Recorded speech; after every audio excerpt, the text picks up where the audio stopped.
নমস্কার বন্ধু, আমি সুতপা চলে এসেছি। আমি আগের ব্লগটা আপনাদেরকে পুরোটা দিতে পারলাম না, কারণ আমার ফোন চলে এলো, সেই জন্য আমি আর ব্লগটা পুরো শেষ করতে পারলাম না। তা দেখুন, এখানে আমি কড়াই বসিয়ে নিয়েছি আর এটার মধ্যে আমি ফোড়ন দেব। আর এটা হচ্ছে চাল কুমড়ো, আপনাদেরকে দেখিয়েছি। তা চাল কুমড়োটা কীভাবে রান্না করলে টেস্ট লাগে সেটাই আপনাদেরকে আমি দেখুন। তেল গরম হয়ে গেছে, এটার মধ্যে দিয়ে দিচ্ছি আমি কালো সর্ষে আর শুকনো লঙ্কা। আপনারা নারকেল দিতে পারেন বা এমনি জিরে গুঁড়ো আপনারা দিতে পারেন, আদা দিতে পারেন। আমি কিন্তু কিছুই দিচ্ছি না, এভাবেও করা যায়, খুব ভালো লাগে গরম ভাতে। কালো সর্ষে দিয়েছি আর একটু শুকনো লঙ্কা দিচ্ছি, ব্যাস। এটার আর কোনো মশলা নেই, মানে মশলা দিলে অতটা খুব আমাদের ভাল লাগে না, তাই এবার আমি এগুলো দিয়ে দেবো। জাস্ট এভাবে নাড়াবো।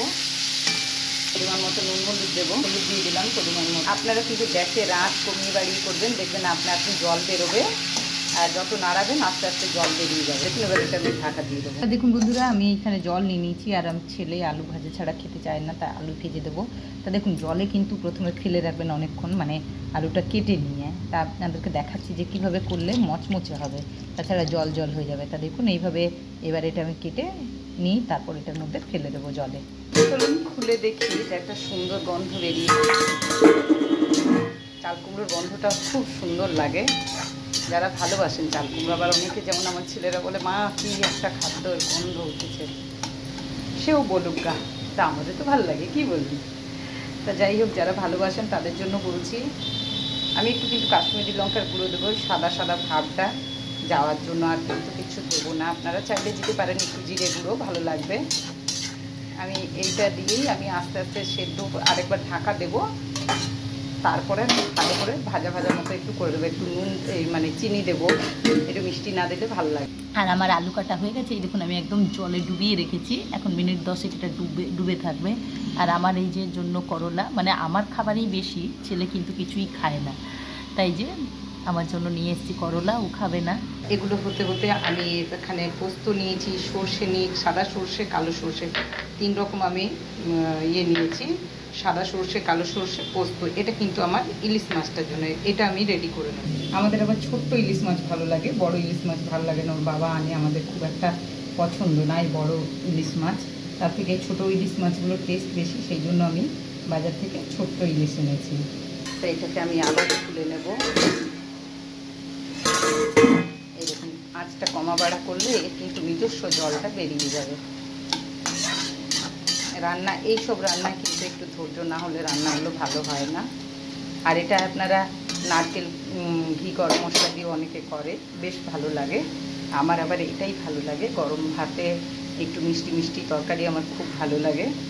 আর এইসবগুলো একটু না মিষ্টি দিলে আবার ভালোও লাগে না। লাউ বলুন, কুমড়ো, ফুলকপি, বাঁধাকপি, এঁচোড়, সেটাই একটু পরিমাণ মতো মিষ্টি আর কি দেবো। আর সঙ্গে দিয়ে দেবো দুটো কাঁচা লঙ্কা। কিন্তু এখনও মনে হচ্ছে চেয়ে আছে, তাই আমি আবার ঢাকা দেবো, জল বেরিয়ে যাচ্ছে। এবার একটু আঁচটা বাড়াবো, লঙ্কা ফাটিয়ে দিলাম, এটাকে আমি নাড়াবো।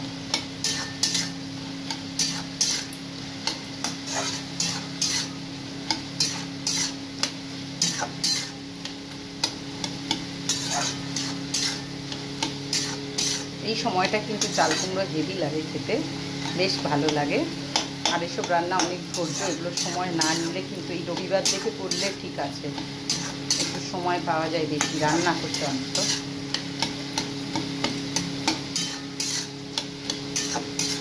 এইভাবে এটাকে ভালো করে নাড়াতে হবে। কিন্তু দেখুন জল কিন্তু বেরিয়ে যাচ্ছে।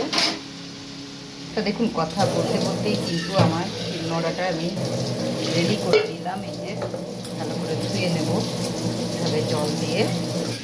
আর এইটুকু মশলা আমাদের কিন্তু মিক্সির, মানে মিক্সির ছোটো বাটিতে আপনার ভেঙে গেছে কাঁটাগুলো, তাহলে এইটুকু মশলা একটা বড় ইয়েতে হয় না, সেটা সারানো হচ্ছে না দোকানে যাওয়ার অভাবে। এই পুজোতে কিন্তু সারাতেই হবে, তাই ভালো করে এটাকে ধুয়ে নিলাম। এই যে ঢেলে দিয়ে নিলাম 4টে কাঁচা লঙ্কা। কাঁচা লঙ্কা ঝালটা আপনারা আন্দাজ মতো দেবেন। আর ভিডিওগুলো ভালো লাগলে অবশ্যই শেয়ার করে দেবেন, সাবস্ক্রাইব করতে ভুলবেন না। আর আমাকে সঙ্গে রাখুন, আপনাদের সহযোগিতা আমি এগোতে পারবো, তাছাড়া এগোতে পারবো না। আর আপনারা দেখছেন আমি কিন্তু এডিট করি না, একদম যা করে তাই আপনাদেরকে দিয়ে দিই। তা সেই জন্য বলছি প্লিজ বন্ধুরা আমাকে একটু সাহায্য করবেন আপনারা। আমি সব সময় আপনাদের জন্য মানে ভিডিও বানাবার চেষ্টা করি যে কী করলে ভালো হয়, তা সেটা চেষ্টা করি, এটা ঠিক চেষ্টা করি। হয়তো দেখুন একা সব করি, হয়তো সেরকমভাবে করতে পারি না, কিন্তু ঠিক নিশ্চয়ই শিখে যাব আস্তে আস্তে করতে করতে। অনেক কিছু শিখে গেছি, আগে তো কিছুই জানতাম না, কিন্তু এগুলো সব আমার মেয়েই শিখিয়ে দিয়ে গেছে। আর ছেলে কিন্তু এসব একদমই পছন্দ করে না, ছেলে মেয়ে হাজব্যান্ড কেউই। দেখুন কথা বলতে বলতেই কিন্তু দুটো কাজেই হচ্ছে। এইরকম এইবারে জলটা ঝরেছে, এইবার আমি এটাকে মিষ্টি মানে চিনি দেবো একটু, চিনি দিয়ে আবার নাড়াতে হবে। দেখুন জল কিন্তু আর নেই,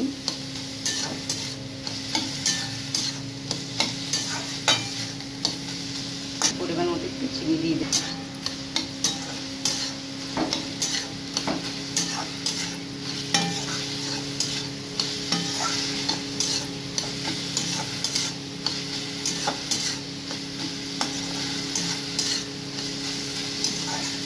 আর এই ভিডিও করি বলে আমার রিজুবাবুর কাছে খুব লজ্জা লাগে এবং আমার দিদি ভাইদের কাছেও লজ্জা লাগে। কিছু কী করবো, করে ফেলেছি, সেই জন্য আর বন্ধ করি না।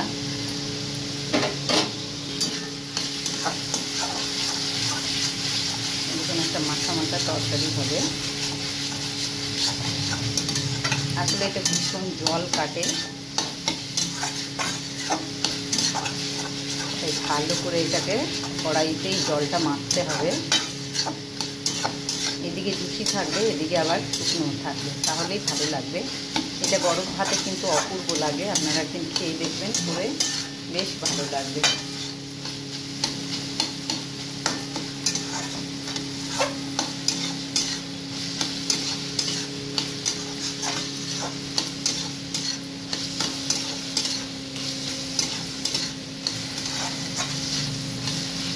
এইভাবে এটাকে নাড়াতে হবে।